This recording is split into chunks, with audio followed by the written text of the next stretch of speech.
대통령 지지율 연말 50% 하락. 이게 누가 한 말이죠? 이게 홍준표 대표와 예.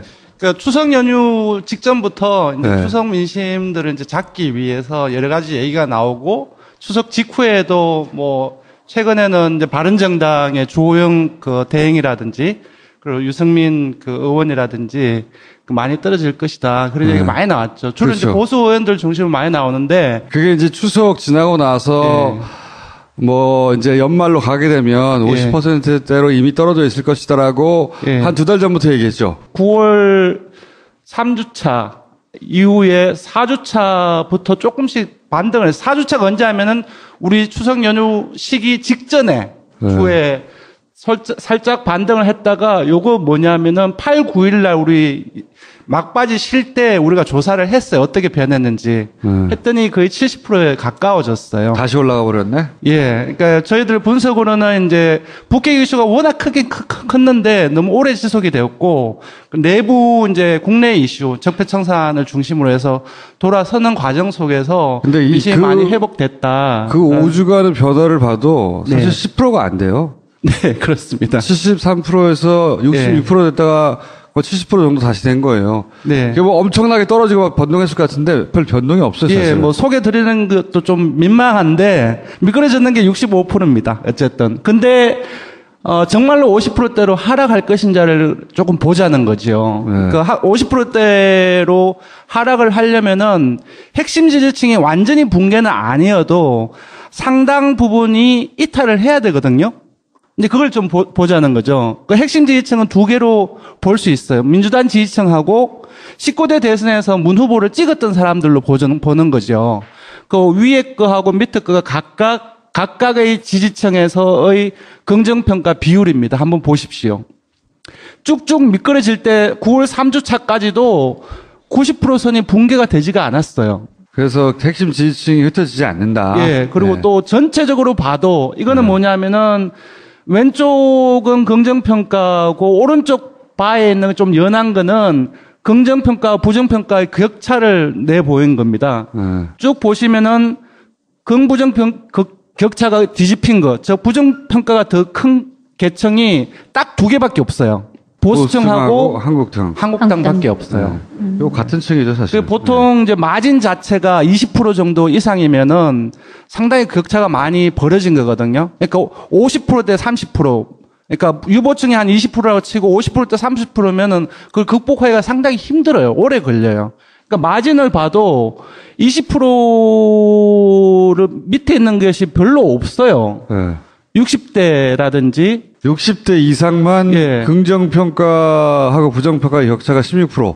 예. 긍정평가가 16%가 더 많다는 거죠. 맞습니다.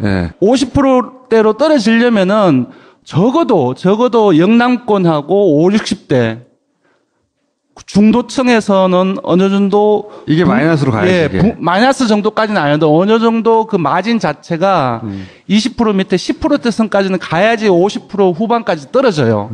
시뮬레이션을 해보면은. 근데 그렇지가 않다는 거죠. 안 떨어진다.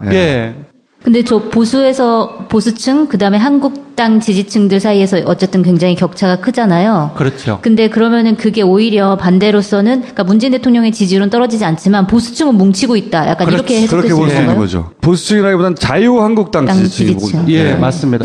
자유한국당이 뭉치는 것은 양면적입니다. 뭐냐면 뭉치는데 외로운 섬이 되어가고 있어요. 그러니까 60대 이상, 사실 1년 전만 하더라도 국정농단 전국 이전에는 모든 전국의 현안 조사를 해보면은 40대를 딱 갈라서 50대 이상은 새누리, 40대 이하는 그 민주당 이쪽이었거든요. 근데 이것이 완전히 뒤틀렸어요. 50대는 완전히 이제 민주당 쪽으로 다 편입이 다 돼버린 거예요. 예. 그래서 결집하고 있는 것은 어쩔 수 없어요. 선거를 앞두고 있기 때문에 일단은 기본적으로 모멘텀을 확보를 하려면은 자기 지지층을 기본적인 결집을 시켜야 되는데 아까 말씀드렸듯이 또 다르게 보면은 외로운 섬이 되어가고 있어요. 60대 PK도 포함하기 힘들고 TK 정도 그리고 보수층. 그러니까 외로운 섬이 되어가고 있다는 거죠. 네. 그러니까 지지를 올라가지만 그 지지를 하는 지역은 좁아지고 있는 거고 연령대도 좁아지고 있어서 맞습니다. 안 좋은 네. 거예요, 사실은. 네, 맞습니다. 숫자 올라간다고 좋아할 일이 아니에요, 자유한국당이 사실은. 자유한국당이 그러면 행하는 그런 극단적인 행태들이 사실은 그런 사람들을 끌어모으기 위한 건데 그게 결과적으로 보면은 표 확장에는 전혀 도움이 되지 않는다라고. 그 동네에서만 이제 합리적인 노선이에요. 제가 봤을 때는. 지선을 앞두고 광역은 제외하더라도 기초도 다 들어가 있잖아요. 그래서 어느 정도를 확보를 하려면은 어느 정도의 지지층을 가져야 되는데 그런 어떤 적폐청산을 중심으로 해서 반대의 공세라든지 그런 민심의 이반을 불러일으키는 공세를 취할 수밖에 없는 수단밖에 없는 거예요, 사실상 지금. 네. 이게 진짜 제가 보기에는 이 보수정당 사상 유례가 없는 것이 뭐 예를 들어서 민주당이 코너에 몰렸을 때를 생각해 보면 민주당이 아무리 코너에 몰렸어도 예를 들어서 광주에서만 이긴다 이런 적은 없었어요. 수도권이라든가. 그렇죠. 전국을 커버하지 못해도 그림을 그리면 왼쪽 편은 뭐 파랗게 된다든가 이런 정도였거든요. 근데 지금 한국당은 점점 대구로 경북으로 좁혀지고 있어요. 자기들이 먹히는 층이. 네. 자기들이 열심히 지금 문재인 정부를 때리면 때릴수록 수치는 올라가는데. 네. 수치는 올라가는데 그 수치가 올라가는 지역과 연령대가 한정되어 있다는 거죠, 점점. 쭉 보세요. 그러니까 민주당이 살짝씩 조금 내려가고 있죠. 눈에 보이시죠? 그래도 50%를 유지하고 있어요. 이제 한국당이 사실상 대선 이후에의 그 정치 각종 현안들을 공세적으로 합리적으로 접근하기보다는 정치 공세를 사실상 대선 이후에 바로 시작을 했다고 해도 과언이 아니거든요. 요즘에는 그렇게 아주 심각하게 하고 있지만 쭉 보세요. 살살살살 올라가죠. 올라가는데 확 높아지지는 않아요. 확 높아지지는 않고 기본적으로 이제 홍준표 그 대표의 말에 따르면은 25% 선까지 올라서면은 가능할 것이다라고 얘기를 하는데 지금 20%대하고 25%는 5%포인트 차이가 크지 않아 보이지만 이 5%포인트는 민주당의 지지층을 끌어내야지 나올 수 있는 지지율이에요. 그래서 그 기대도 사실상은 쉽지 않다라는 생각이 들고 바로 그런 이유 때문에 바른정당과의 통합을 지선을 앞두고 이제 정말로 이렇게. 근데 둘이 합쳐서 산술적으로는 25.6인데. 자, 밑에 보십시오. 이제 시너지를 보려고 하는데, 그러니까 산술적으로 합치면은 25.6%. 왜냐하면은 지금 바른정당의 지지층을 구성을 보면은 조금, 이상하게 들릴지 모르겠지만, 분석을 해보면 20대가 상대적으로 많아요. 기본적으로 합친다 할지라도 바른정당의 지지층의 100%, 물론 그렇게 많지도 않지만 5% 정도밖에 안 되지만 다가 가지를 않아요. 그 혹자는 그러면 무당층에서 합치면은 희망을 보고 그쪽으로 가지 않겠냐라고 하는데 이 무당층의 속성은 뭐냐면은 어떤 전국에서는 어느 정당도 지지하지 않는 사람들의 부류는 거의 고정돼 있어요. 그냥 아까도 말씀드렸다시피 그러니까 단순히 산술 합계에서 플러스돼서 시너지 효과를 보려고 한다면은 바른정당뿐만 아니라 민주당의 지지층의 일부를 가져와야 된다는 건데, 근데 민주당의 지지층을 가지고 오려면 기본적으로 정치 공세적인 측면에서 현안을 접근하는 것이 아니라 합리적으로 현안을 접근해야 되는데 그럴 수가 없는 상황이거든요, 지금요. 그래서 지금 단순 합계를 보여드렸지만 저 자체를 단순 합계를 끌어내는 것이 제가 봤을 때는 최대치가 아닌가 그렇게 예상을 해봅니다. 예.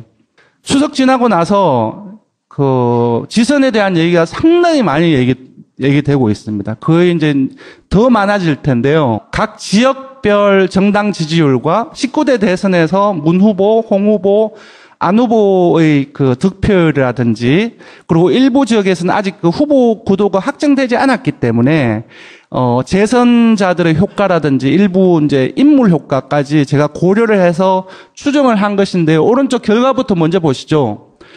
너무 이제 국민이나 바른 한국당에는 조금 미안한 얘기지만 객관적으로 본다면은 민주당은 총 17개죠. 광역자치단체장이 6개를 잃거나 3개를 잃을 지금 형세다라는 생각이 들고요.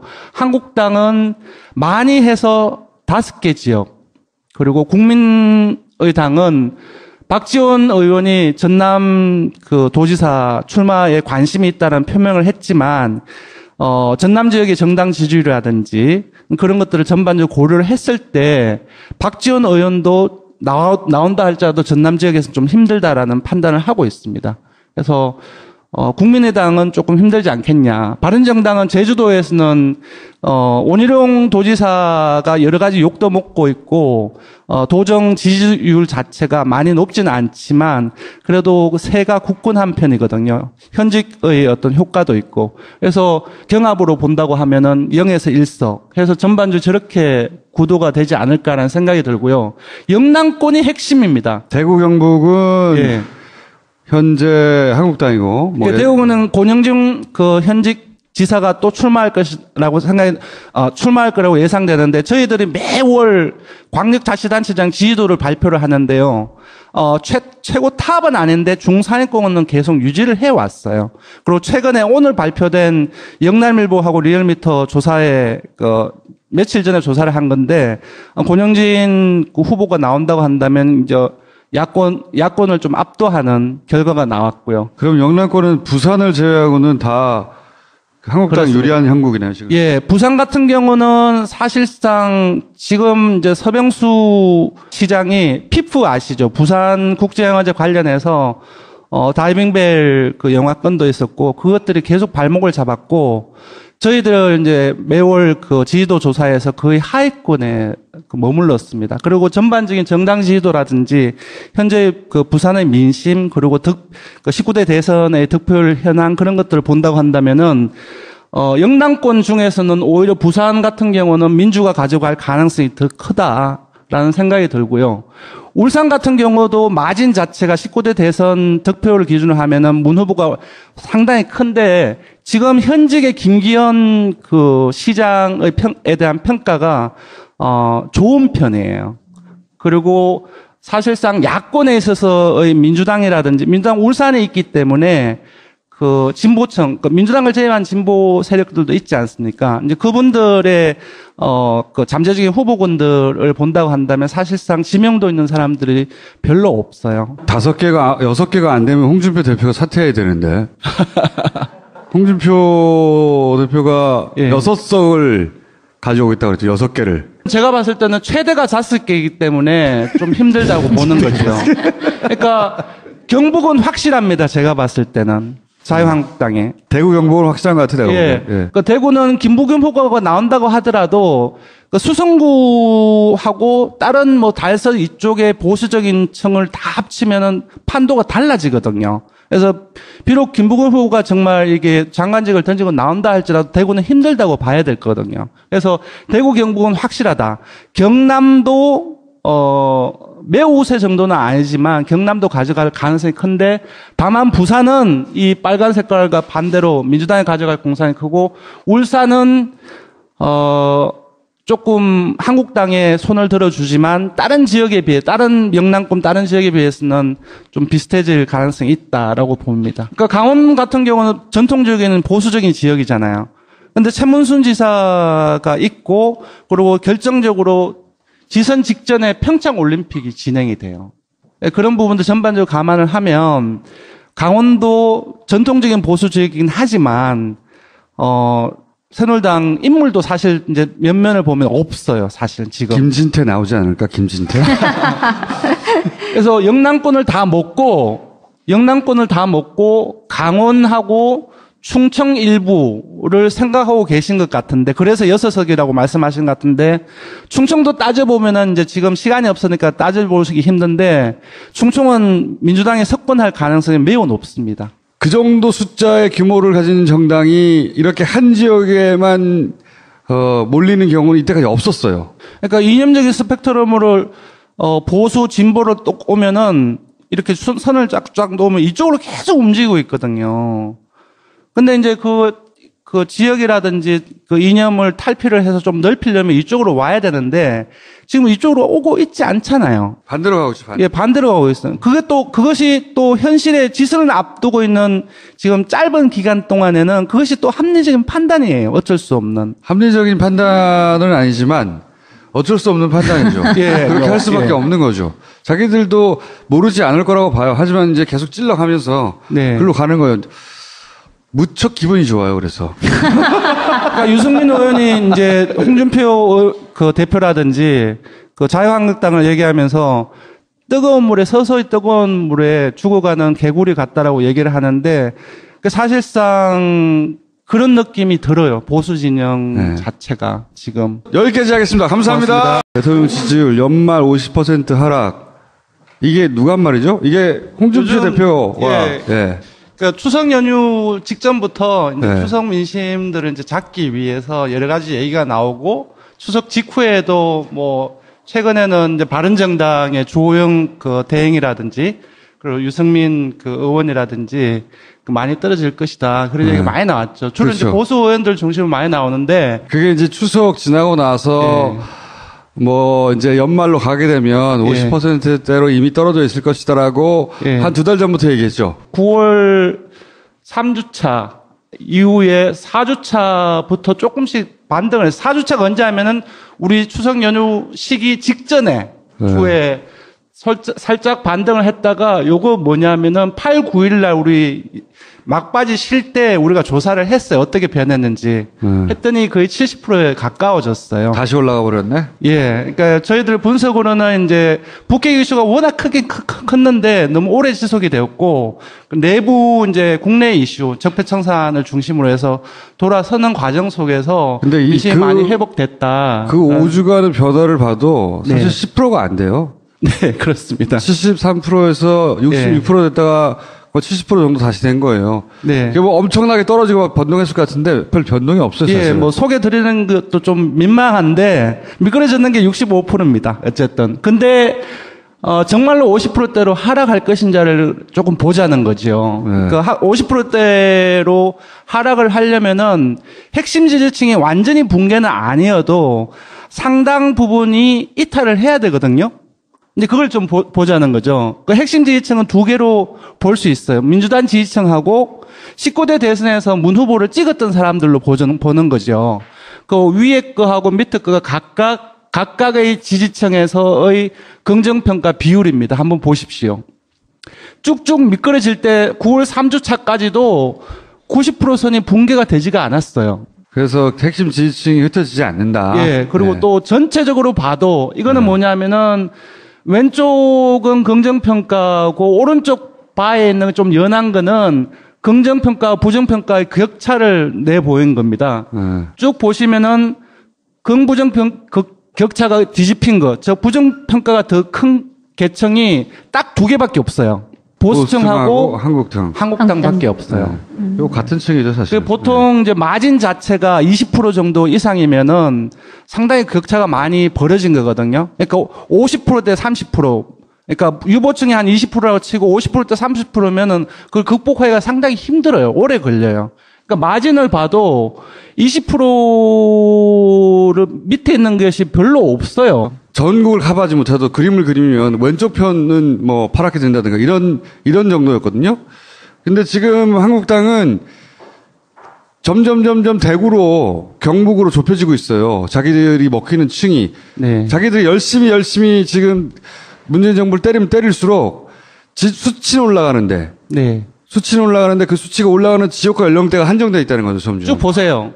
그러니까 민주당이 살짝씩 조금 내려가고 있죠. 눈에 보이시죠? 그래도 50%를 유지하고 있어요.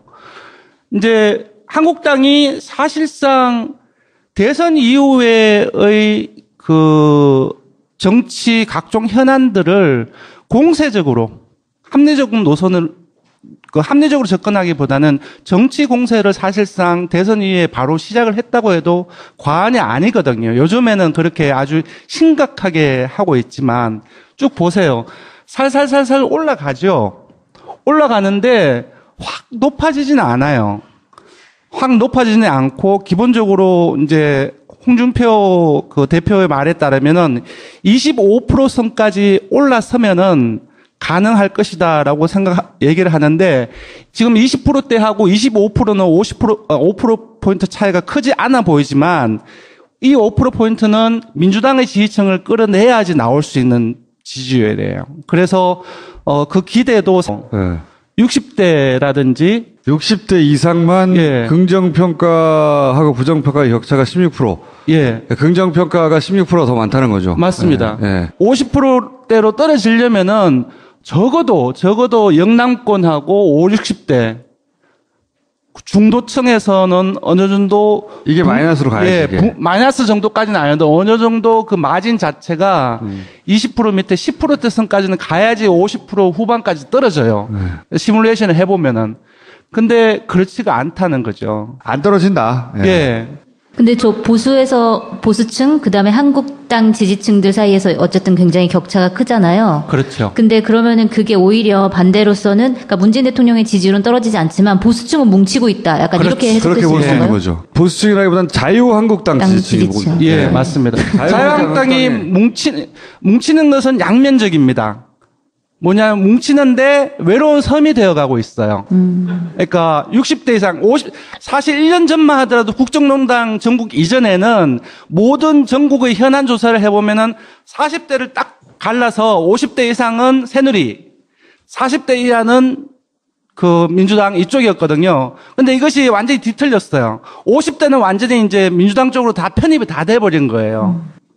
예. 그래서 결집하고 있는 것은 어쩔 수 없어요. 선거를 앞두고 있기 때문에 일단은 기본적으로 모멘텀을 확보를 하려면은 자기 지지층을 기본적인 결집을 시켜야 되는데 아까 말씀드렸듯이 또 다르게 보면은 외로운 섬이 되어가고 있어요. 60대 PK도 포함하기 힘들고 TK 정도 그리고 대구, 영국. 보수층. 네. 그러니까 외로운 섬이 되어가고 있다는 거죠. 네. 그러니까 지지율은 올라가지만 네네. 그 지지를 하는 지역은 좁아지고 있는 거고 연령대도 좁아지고 있어서 맞습니다. 안 좋은 네. 거예요, 사실은. 네, 맞습니다. 숫자 올라간다고 좋아할 일이 아니에요, 자유한국당이 사실은. 자유한국당이 그러면 행하는 그런 극단적인 행태들이 사실은 그런 사람들을 끌어모으기 위한 건데 그게 결과적으로 보면은 표 확장에는 전혀 도움이 되지 않는다라고 그 동네에서만 이제 합리적인 노선이에요. 제가 봤을 때는. 그 지선을 앞두고 광역은 제외하더라도 기초도 다 들어가 있잖아요. 그래서 어느 정도를 확보를 하려면은 어느 정도의 지지층을 가져야 되는데 그런 어떤 적폐청산을 중심으로 해서 반대의 공세라든지 그런 민심의 이반을 불러일으키는 공세를 취할 수밖에 없는 수단밖에 없는 거예요, 사실상 지금. 네. 이게 진짜 제가 보기에는 이 보수정당 사상 유례가 없는 것이 뭐 예를 들어서 민주당이 코너에 몰렸을 때를 생각해 보면 민주당이 아무리 코너에 몰렸어도 예를 들어서 광주에서만 이긴다 이런 적은 없었어요. 수도권이라든가 그렇죠.